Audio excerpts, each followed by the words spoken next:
Assalamualaikum and hello everybody. Before we begin our presentation, let me introduce myself briefly. My name is Aisyah Sofea and today we're going to talk about marketing environment.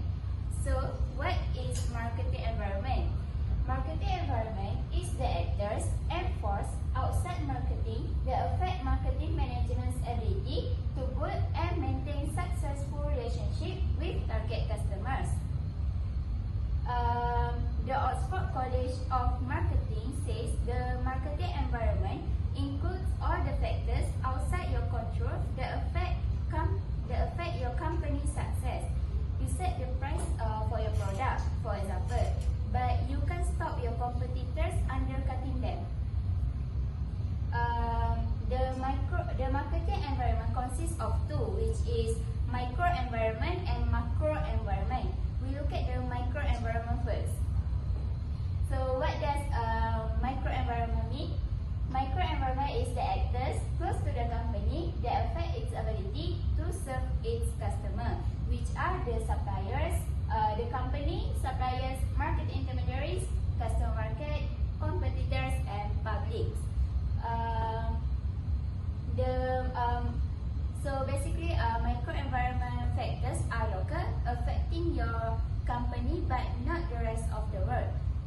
The word micro doesn't mean they are insignificant, only that issues with your suppliers or customers are necessarily posing problems for the rest of your industry.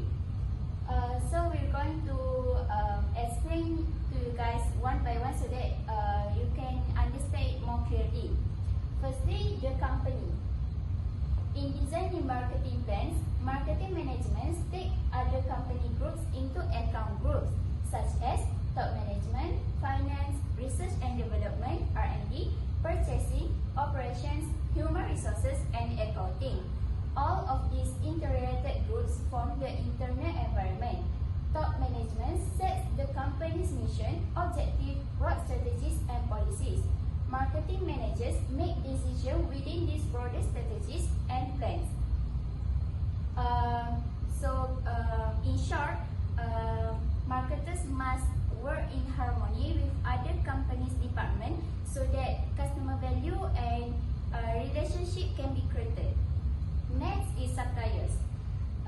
Suppliers form an important link in the company's overall customer value delivery network. They provide the resources needed by the company to produce its goods and service.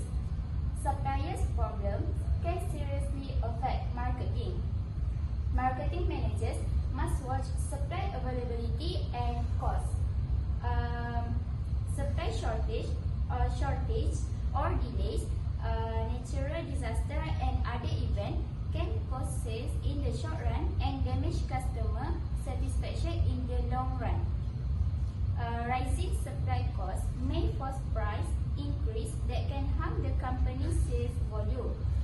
Here we can see that suppliers are very important to create customer value. For instance, if you are dependent on your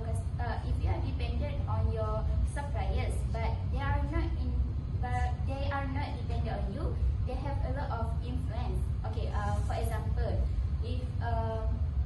if they jack up their price sharply or delay shipment, your marketing has to explain that to your customer. Okay.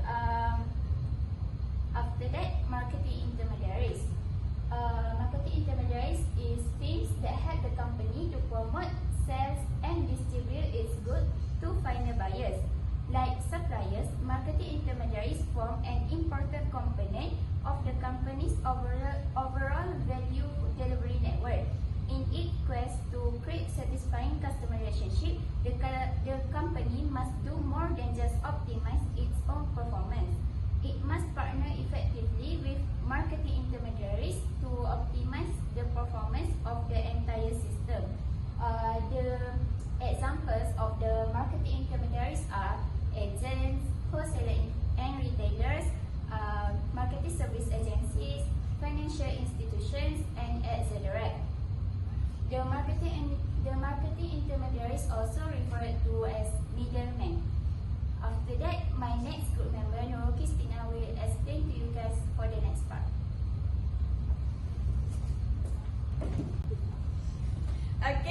Thank you to my friend Aisyah Sofea for the explanation.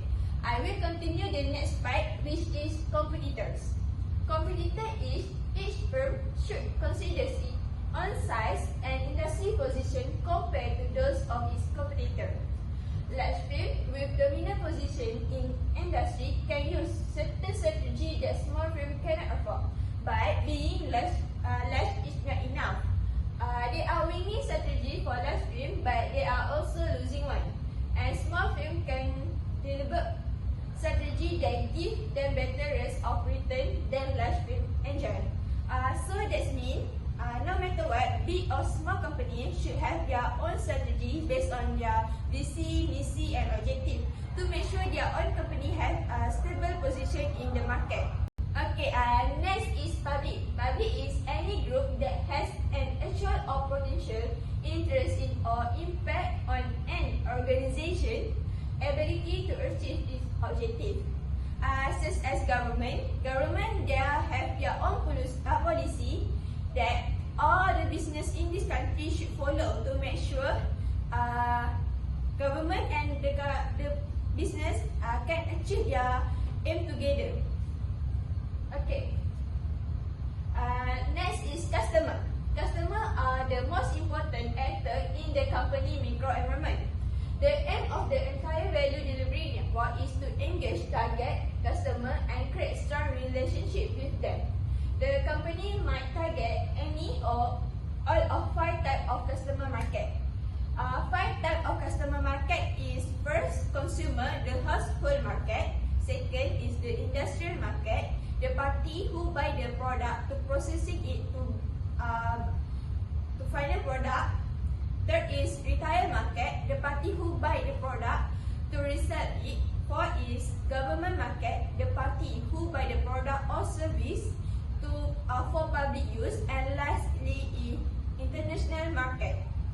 Then the second environment in the marketing environment is macro environment. What means by macro environment? Macro environment is the largest societal force that affect the macro environment. The element in the macro environment is demographic, economy, neutral, technological, political, and culture force. So, all the element is the external factor to the business. Okay, the first element in the macro environment is demographic. Demographic is the study of human population in terms of size, density, location, age, gender, race, occupation, and other statistics. Such as gardening company. Gardening company produce 2 types of bread. The bread to bread that was target to dieters compare that original classic bread that was target to the all level of society. So that means the gardening company have their own target customer based on demographic factor. Okay, that's all for me. I would like to invite my friend Liyana Afiqah to continue the presentation. Thanks to my friend Nurul Qistina for the explanation. I will continue her part, which is the economic environment. The economic environment consists of economic factors that affect consumer purchasing power and spending pattern. Marketers must pay close attention to major trends and consumer spending patterns, both across and within their world markets. Nations vary greatly in their levels and distribution of income. Some countries have industrial economies, which constitute rich markets for many different kinds of goods. Okay. The next one is the natural environment. The natural environment is the physical environment and the natural resources that are needed as inputs by the marketers or that are affected by marketing activities. Unexpected happenings in the physical environment, anything from weather to natural disasters, can affect companies and their marketing strategies. Marketers should be aware of several trends in the natural environment. The first involves growing shortage of raw materials. Air and water may seem to be infinite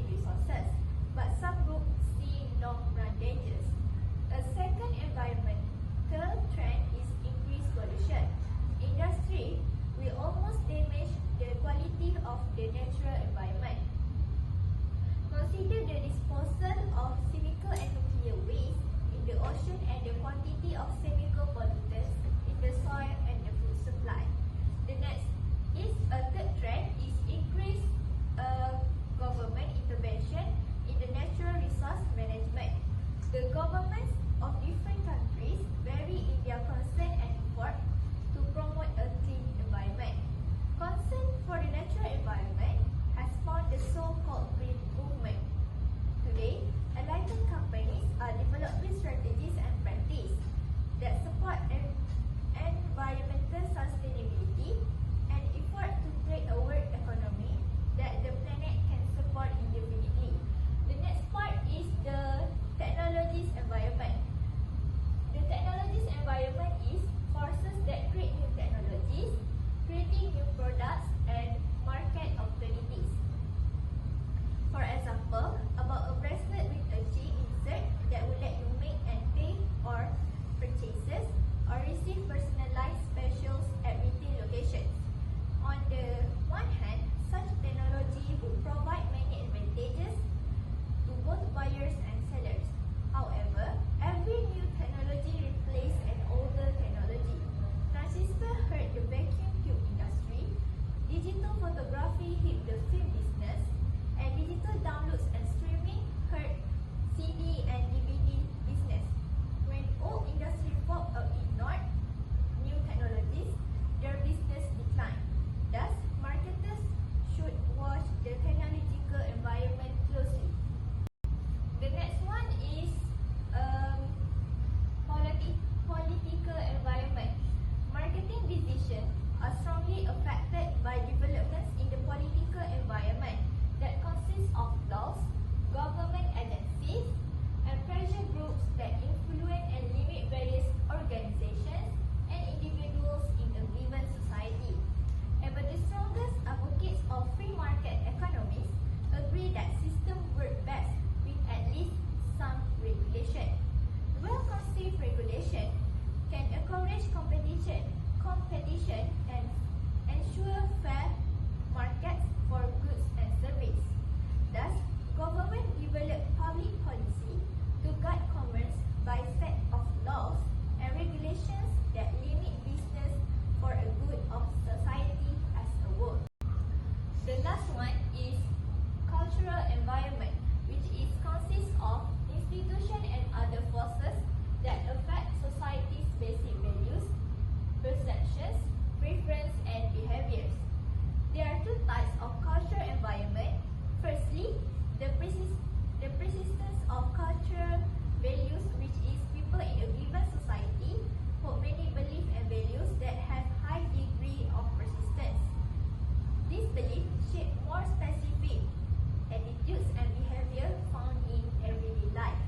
Core beliefs and values are passed on from parents to children and are reinforced by schools, business, religious institutions, and government. Secondly, shift in secondary cultural values. Although core values are fairly persistent,